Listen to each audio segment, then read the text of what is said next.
Nous allons parler maintenant des échelles de type de ligne. Rendons-nous dans les calques.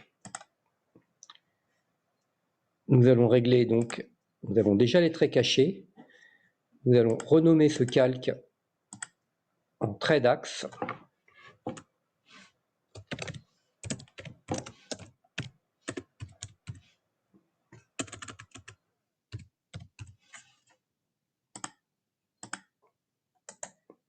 Et ce trait en trait d'isolation.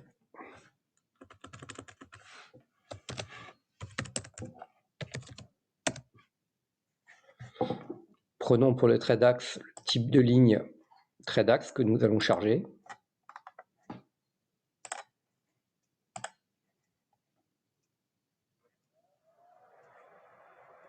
Une fois chargé, il faut le sélectionner.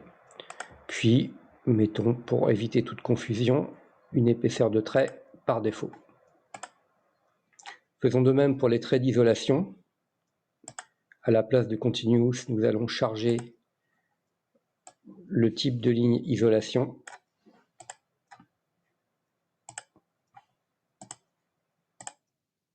Et remettre l'épaisseur par défaut.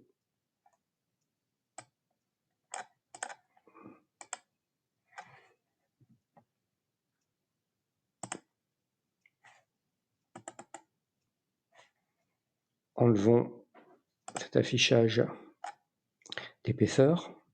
Nous constatons donc que nous avons des traits d'isolation, des traits d'axe et des traits pointillés. Si nous voulons changer l'échelle d'un des traits, il suffit de sélectionner un trait, faire clic droit propriété et changer ici le type de ligne. L'échelle de type de ligne, si nous mettons 10,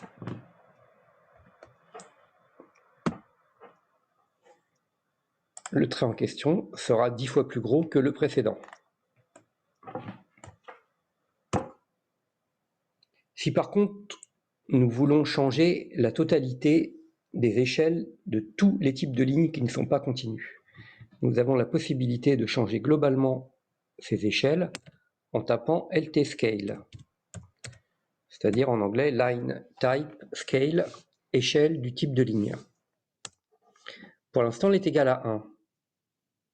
Si nous lui mettons par exemple le chiffre 5 et que nous rafraîchissons l'écran par le raccourci clavier RG, Regen,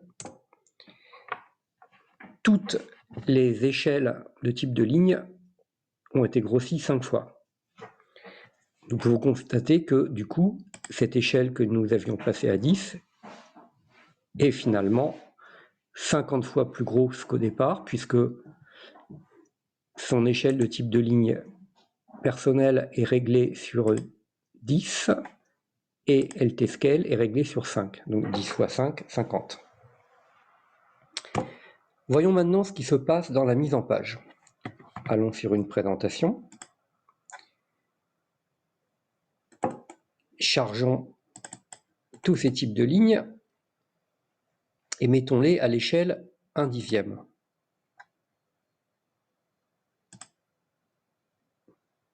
Nous constatons donc qu'ils sont énormes.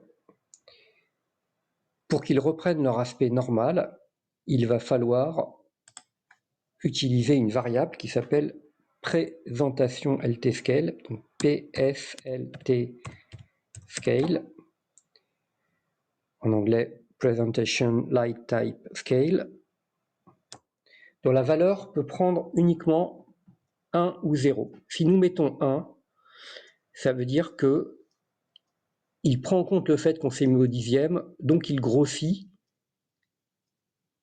10 fois les échelles. Si nous mettons 0, ça veut dire qu'il ne doit pas tenir compte que nous sommes à l'échelle 1/10, donc ne change rien à l'échelle des pointillés. Donc réglons PSLT Scale à 0 et faisons tout de suite RG. Voilà, ici, dans la mise en page au 10e, les échelles du pointillé apparaissent comme dans l'espace objet. Voilà donc pour cette démonstration. Donc il est à retenir la variable LTScale ou bien la possibilité de changer une échelle dans les propriétés pour un trait donné et la possibilité de régler cette variable PSLTScale dans les fenêtres de présentation en n'oubliant pas la fameuse commande de régénération d'écran RG.